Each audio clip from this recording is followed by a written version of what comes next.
Ada hukuman finansial. Persija kena apes, 2 pemain asing resmi di Bennett lawan Persib. Julio Cesar kuliti kekuatan Ratchaburi FC. Pelatih Persik Kediri kirim Saywar untuk Persib Bandung. Dan analisis kebutuhan Persib di paruh kedua musim ini.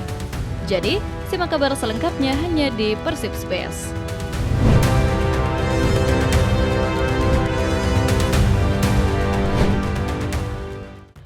Pelatih Persik Kediri kirim Saywar untuk Persib Bandung. Keberanian tim lawan untuk menantang dominasi Maung Bandung secara terbuka kembali terdengar nyaring dari arah Kediri jelang bentrokan awal pekan nanti. Pelatih Persik Kediri, Marcos Reina Torres, tanpa ragu melancarkan perang urat syaraf atau Saywar dengan menyatakan bahwa pasukannya sama sekali tidak gentar menghadapi Persib yang kini duduk nyaman sebagai pemuncak klasemen sementara. Pernyataan ini bukan sekedar bualan kosong karena sang pelatih asal Spanyol tersebut mengaku telah mematangkan persiapan timnya secara spesifik, khususnya dengan menaikkan intensitas latihan fisik pada hari Selasa dan Rabu kemarin demi mengimbangi permainan dinamis anak asuh Bojan Hodak. Marcos menyadari sepenuhnya bahwa Persib memiliki kedalaman skuad yang mumpuni dan permainan yang solid, namun justru status tim besar itulah yang ingin mereka runtuhkan di hadapan pendukung mereka sendiri di Stadion Brawijaya pada Senin 5 Januari mendatang. Sikap percaya diri dari kubu Macan Putih ini tentu memantik emosi dan rasa penasaran kita sebagai pendukung setia. Mereka tampaknya ingin menjadikan laga ini sebagai panggung pembuktian bahwa peringkat di klasmen hanyalah angka di atas kertas yang bisa dijungkir balikan dengan kerja keras selama 90 menit. Kita tentu menghargai nyali mereka, tetapi Persib Bandung bukanlah tim yang akan goyah hanya karena gertakan di media. Tantangan ini justru harus dijawab dengan performa yang dingin, namun mematikan di atas lapangan, membungkam segala keraguan dan membuktikan siapa penguasa liga yang sebenarnya. Dominasi mutlak di kandang lawan menjadi satu-satunya jawaban yang pantas untuk membungkam mulut besar lawan dan membawa pulang 3 poin ke Bandung.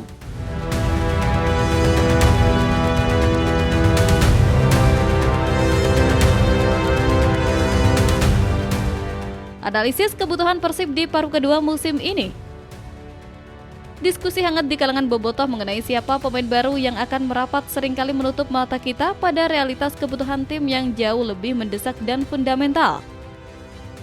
Di balik deretan rumor transfer yang seliweran di media sosial, manajemen Persib Bandung dan pelatih Bojan Hodak justru sedang bertarung dengan musuh yang tak kasat mata namun mematikan, yaitu jadwal kompetisi yang tidak manusiawi. Kebutuhan paling krusial Pangeran Biru saat ini sejatinya bukanlah sekedar penambahan amunisi bintang, melainkan strategi manajemen stamina yang cerdas untuk bertahan hidup di tengah badai jadwal Super League 2025-2026 yang mengharuskan tim bermain 3 kali hanya dalam kurun waktu 2 pekan. Situasi ini memaksa manajemen bergerak taktis di belakang layar dengan mengajukan penjadwalan ulang pertandingan kepada operator liga dan PSSI, sebuah langkah administratif yang mungkin tidak seksi di telinga supporter, namun bernilai vital bagi nyawa permainan tim di lapangan. Fokus utama tim pelatih kini terkuras untuk menjaga kebugaran fisik pemain agar tidak layu sebelum berkembang, terutama mengingat Persib juga membawa janji Indonesia di kancah Asia. Modal berharga berupa pengalaman positif saat pemusatan latihan di Thailand dan hasil apik melawan Bangkok United di fase grup menjadi fondasi mental yang kuat. Namun itu semua bisa runtuh jika fisik pemain digerogoti kelelahan.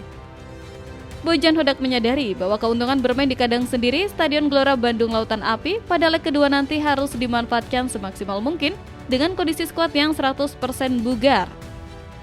Analisis kebutuhan ini menegaskan bahwa pemain ke-12 kita bukan hanya supporter di tribun, tetapi juga kebijakan jadwal yang adil. Manajemen jadwal yang presisi adalah kunci utama agar Maung Bandung tidak kehabisan bensin di tikungan terakhir perebutan gelar. Stabilitas fisik dan kedalaman skuad yang siap tempur di setiap lini wajib terjaga demi menyapu bersih poin di sisa musim yang semakin brutal ini.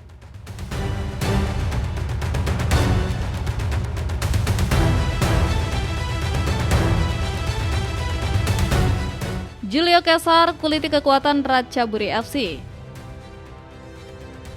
Bek tengah andalan kita menunjukkan kelasnya tidak hanya melalui tackle keras di lapangan, tetapi juga melalui ketajaman analisisnya dalam membedah kekuatan lawan di kancah Asia. Julio Cesar, palang pintu tangguh asal Brazil, telah menguliti kekuatan Ratchaburi FC yang akan menjadi lawan Persib di babak 16 besar AFC Champions League 2. Cesar secara spesifik menyoroti keberadaan 3 kompatriotnya yang menjadi motor serangan klub papan atas Liga Thailand, yaitu Denilson, Megueba, dan Sid Clay. Alih-alih merasa terintimidasi, Cesar justru melihat kehadiran para pemain bintang Brazil di kubu lawan tersebut sebagai motivasi tambahan yang membakar semangatnya untuk tampil lebih disiplin dan tanpa kompromi dalam mengawal pertahanan. Ia menegaskan bahwa Persib tidak datang ke kompetisi ini hanya sebagai pelengkap, melainkan dengan target serius untuk melangkah jauh dan mengalahkan siapapun yang menghadang. Keyakinan Cesar ini didasari pada fakta bahwa kita memiliki keuntungan besar memainkan laga penentuan leg kedua di rumah sendiri, Stadion Gelora Bandung Lautan Api. Atmosfer GBLA yang angker bagi tim tamu diyakini akan menjadi senjata pamungkas untuk meredam agresivitas Ratchaburi. Sikap tenang namun waspada yang ditunjukkan Cesar adalah cerminan mentalitas juara yang sangat kita butuhkan saat ini. Kita tidak perlu takut pada nama besar lawan, karena Maung Bandung memiliki sejarah dan harga diri yang jauh lebih besar untuk dipertahankan. Kejayaan di level Asia harus menjadi target realistis yang diperjuangkan mati-matian, dimulai dengan menyingkirkan wakil Thailand tersebut dengan kepala tegak.